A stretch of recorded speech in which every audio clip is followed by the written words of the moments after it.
That's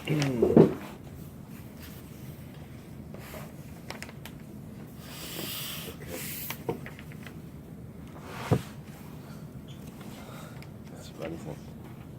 Oh, oh.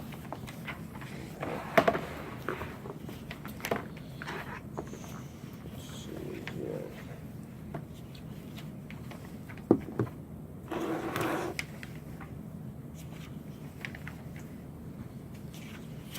Okay. There's no questions about what line we're at. Amen.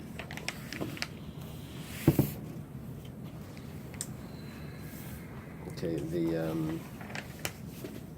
second Masechta of Kadshin was Menachos. The first Masechta was about Karbanos, called Zvachim. Zvachim means Karbanos, and Menachos means many minchas, which is referring to the different types of meal offerings made from flour. So there's 4 types of carbon minchas. You can have an obligation mincha, which is called a mincha schayte. An individual would bring it for an obligation. Examples of it is a mincha schayte or a mincha of a saita. Let's say someone did an avera, came into the base of Mikdash Tameh, or let's say he made an oath that he didn't know testimony, but he didn't have the funds to buy a sacrifice. So there was one type of sacrifice that was called an oil of yared, that it had a scale. That if you were wealthy, a sliding scale. If you were wealthy, you brought an animal. If less, you brought a bird. Otherwise, you brought a meal offering, a dove for a bird, or a meal offering. So he would bring the meal offering, but it was an obligation because he did a sin. Or the saita, she secludes herself with another man. She has to bring she's obligated to bring a mincha. Then we have carbon minchas that are community obligations. Community obligations would be, let's say, the oimer on the second day of Pesach. You bring the carbon oimer. It's made out of barley, but it's a community mincha. On Shavuos we have a shtei alechem, 2 loaves of bread of wheat. It's a community obligation. And then you have every Shabbos you have the lechem apanim. That's a community obligation. Then you have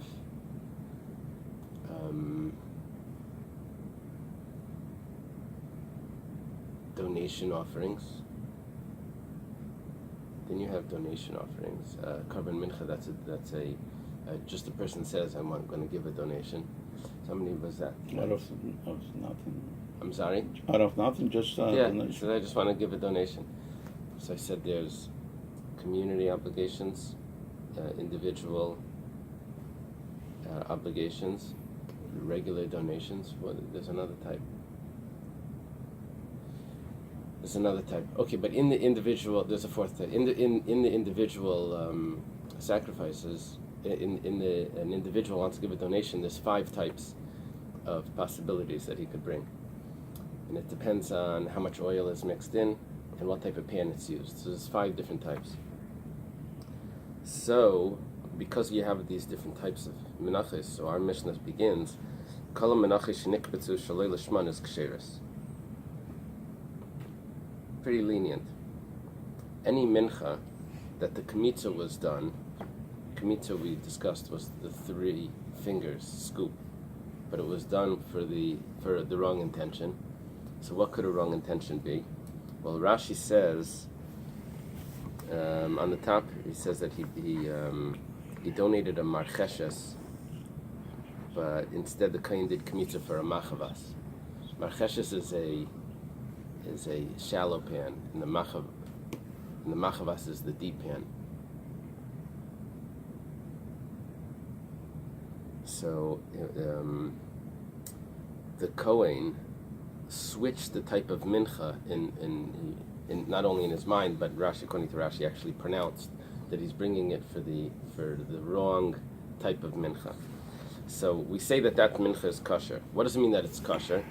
That you burn the kaimetz, you burn that which was that was the correct thing to do, to burn the kmitza.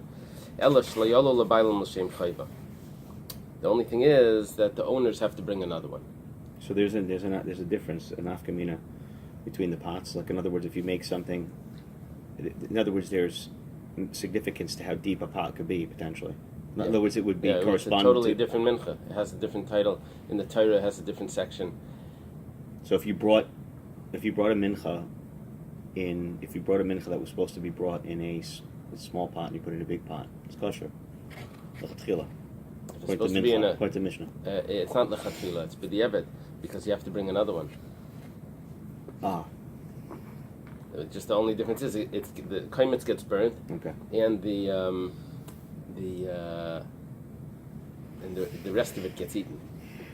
So it's a valid mincha, but the owner has to bring another one. Now there's an exception to that. Chutz mi minchas chaytei and minchas kanais. There's an exception. 2 sacrifices. Minchas chaytei, we mentioned, someone does an aveira. Specifically, he enters the temple impure, or he swears that he doesn't know testimony. So then, he has to bring this carbon mincha, or a minchas kanais. Minchas kanais is a minchas saita. It's called kanais because kina means either jealousy or warning, and the husband warned the wife. It's called minchas kanais. It's another term for minchas saita. So these that, if they were brought for the wrong intention, these are not valid. These 2 are not valid. Mishnah says, Minchas chaytei, minchas knais, shekamtzon shalei lishman, that the kmitza was done for the wrong intention. Nasan bekeli, v'halach v'hikdir shalei lishman, and he put it into the vessel, and he went and he offered it for the wrong intention.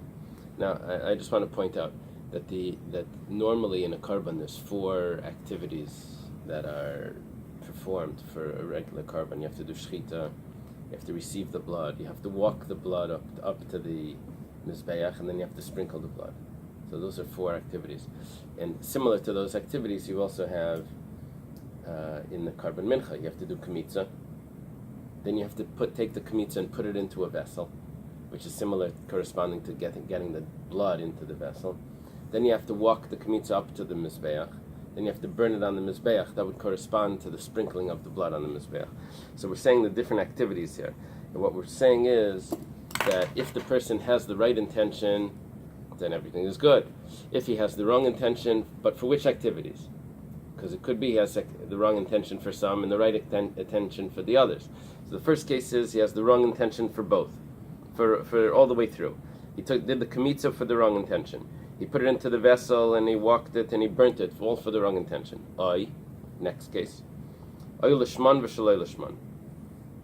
Or he did it for the right intention at the beginning. In other words, the kmitza he did, everything was going fine. He has the right intention.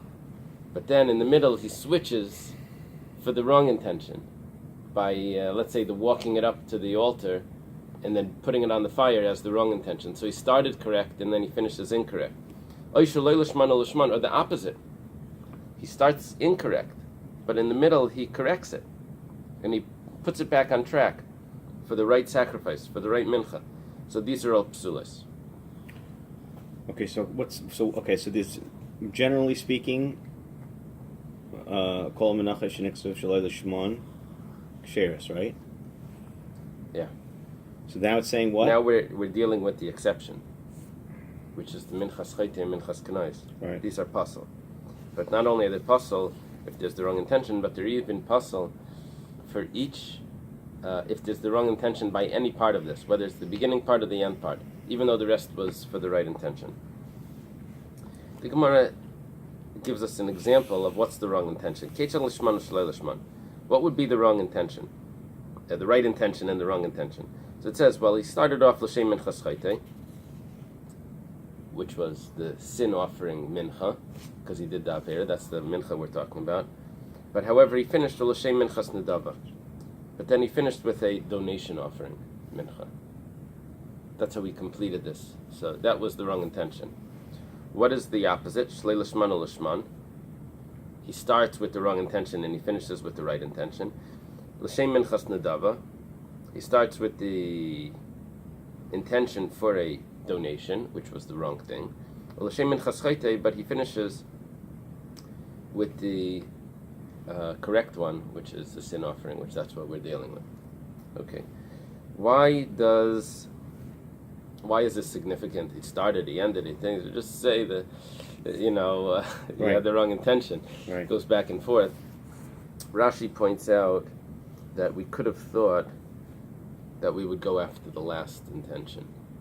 However you complete it, that would have been the main one.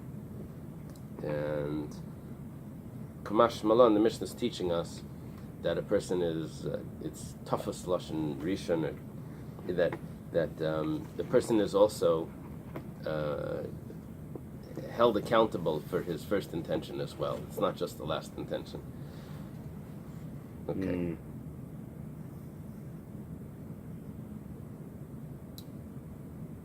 Basically, the wrong intentions here that we said was either the wrong type of pot that was used,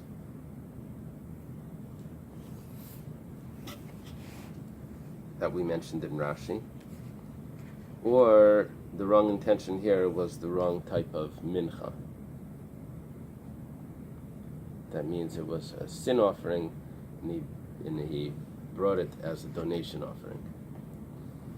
Taisvus mentions that there's another type of wrong intention, and that is, like the Gemara is going to say, he has the wrong owner in mind.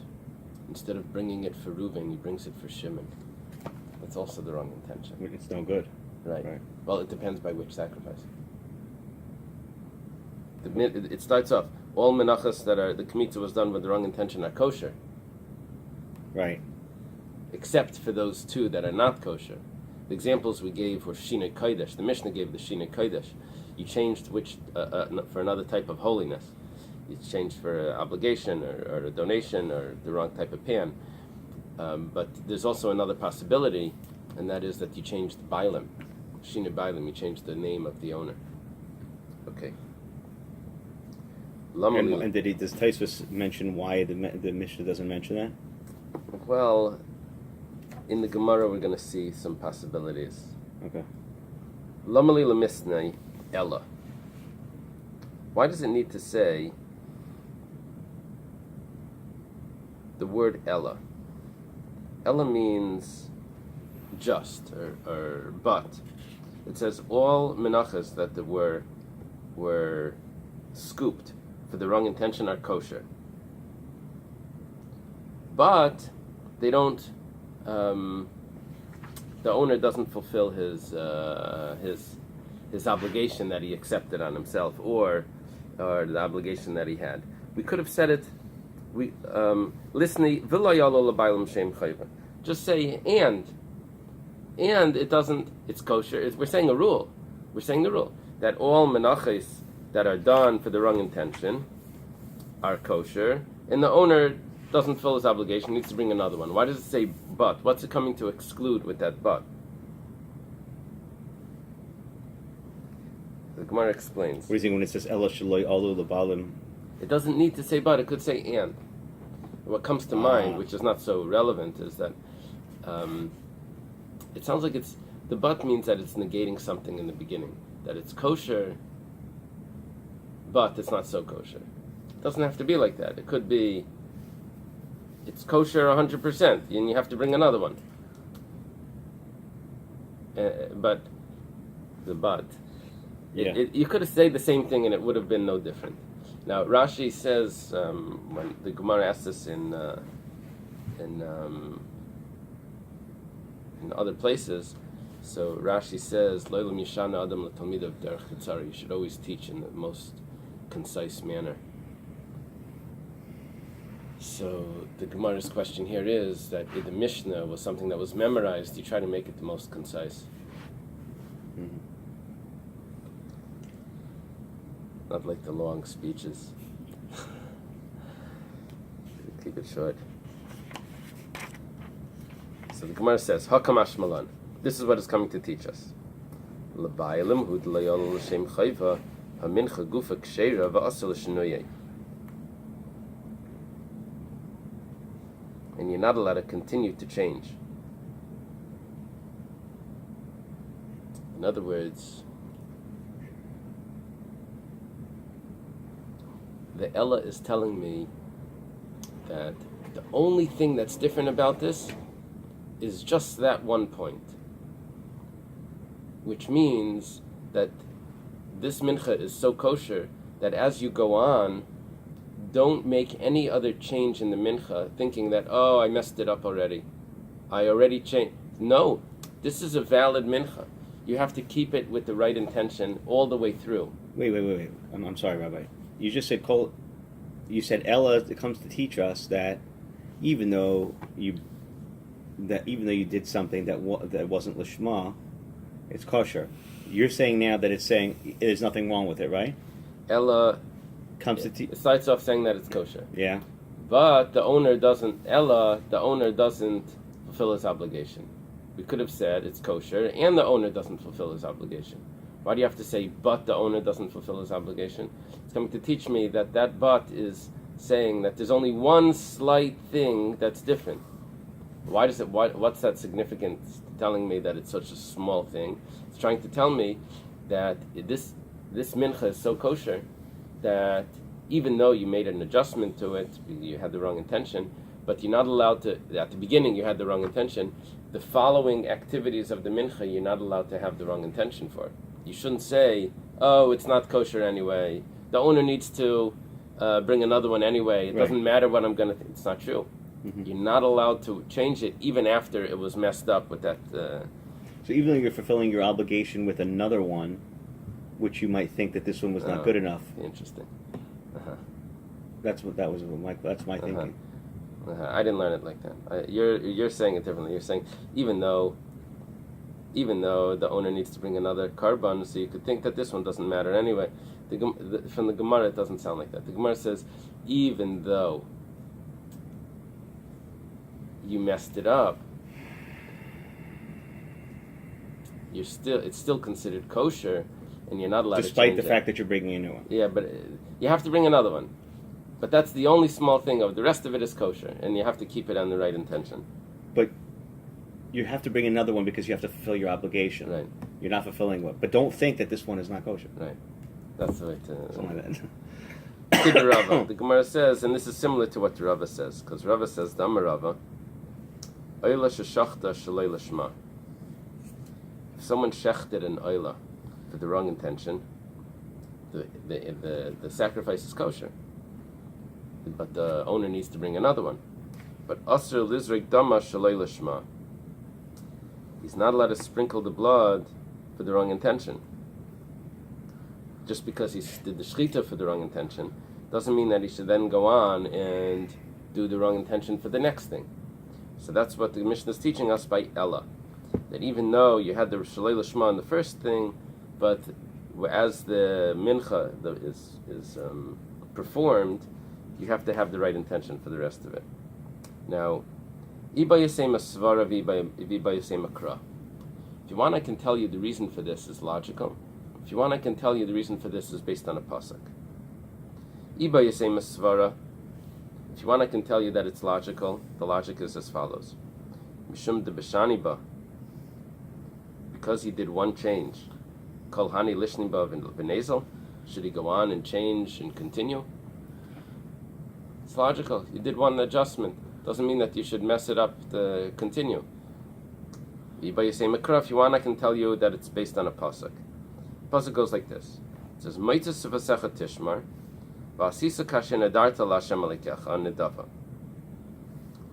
You should guard what comes out of your mouth. You should guard. You should do as you vowed to Hashem, your God, a donation. Now, there's a difference between a vow and a donation. A vow is when someone says, I'm accepting on myself. A donation is when he says, this sacrifice, this animal is a sacrifice. So the question is, Nidava, nederhu. Karile neder, karile nidava. It switches, the pasuk switches it. It switches from a neder to a nidava, from a vow to a donation. And there's actually halachic differences between them. Ella, rather, what's this aleph?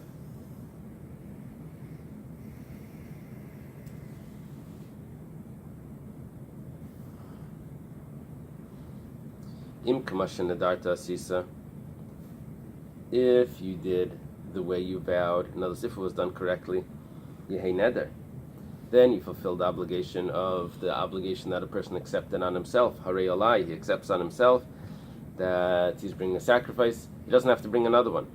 V'im lav, but if he doesn't do it properly, yehei nedava, then it becomes a donation, and he has to bring another one. Okay? Nedava mishari l'shinuyiba, and if it's a donation, are you allowed to change? Are you allowed to change the thoughts for it?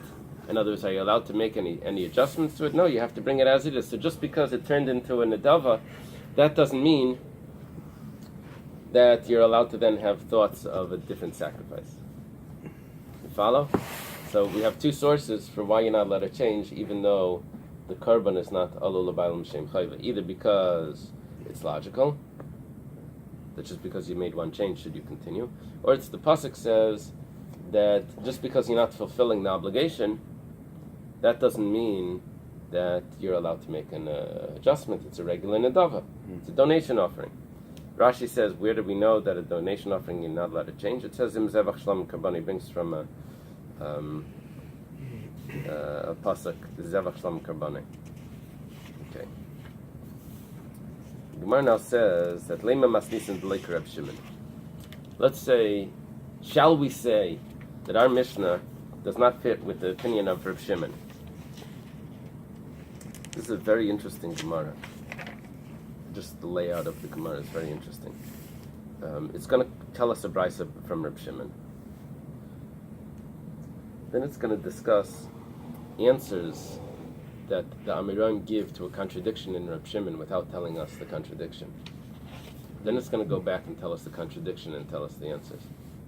So there's going to be a discussion in here as if we know something ahead. But we're assuming now, we're suggesting that our Mishnah doesn't go like Reb Shimon, and that's a problem. You try not to limit the authorship of the Mishnah. So if we have no other answer, we'll say, okay, fine, it's not Reb Shimon, fine. But if we do have an answer, we would like to say that it could even be Reb Shimon. The Tanya, as it was taught in the Brisa. Reb Shimon Omer. Kol menachos shenikbetzu shlei l'shmanos ksheres. All menachos that were scooped in the wrong intention, it's kosher. So far, so good, right? That's what our Mishnah said as well. V'alu l'baylam l'shem chayva. And the owner fulfills his obligation. That's very different. Right. Because what does it say in the Mishnah? The Mishnah says. The Mishnah says that the owner does not fulfill his obligation. Reb Shimon says the owner does fulfill his obligation. So our Mishnah cannot be Reb Shimon. The logic for Reb Shimon is like this. Sheina menachos daimas l'zvachim. You can't compare a korban mincha to a animal sacrifice.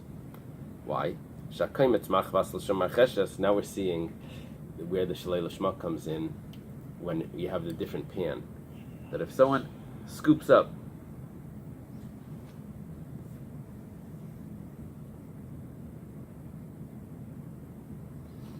I said it wrong before. I said I translated machavas wrong. I said machavas was a deep pan. Machavas is a fat pan. Is not a deep pan. It's a long, a wide pan. A marcheshes is a deep pan. So if someone does kmitza, the mincha is supposed to be put on a wide pan, but he has intention for a deep pan. So, Ma'aseh Meichichan Aleh, what he's going to do is going to prove against his thoughts. When does a thought make a difference? When your actions don't tell me anything. But if it's thought versus action, so I'm going to see the action and know that the thoughts were nothing. Right. Yeah, Rashi says it's actually a speech.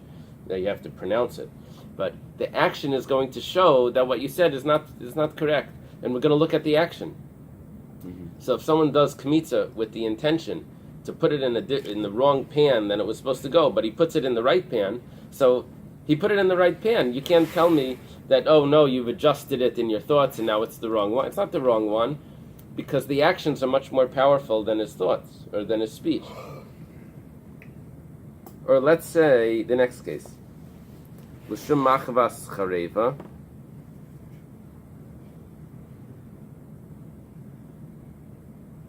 I'm sorry, l'shum machvas. That's where you put the comma there. L'shum machvas. You see that?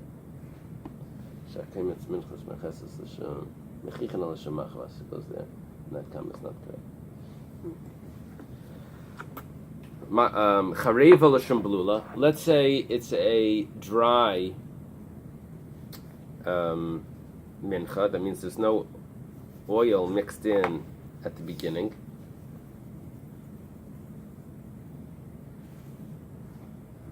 But he has intention that it's one that has the oil mixed in at the beginning. Here, what it's talking about, chareva is a sacrifice without any oil at all. It's referring to the saita sacrifice, which is brought without oil. Or a blula, the oil mixed in is any other mincha. You see clearly, he had intention that it's for the one of the sacrifices with oil, but you see, he didn't mix oil in, so it's very clear what type of mincha it is. So even though he had but he did a chareva, right?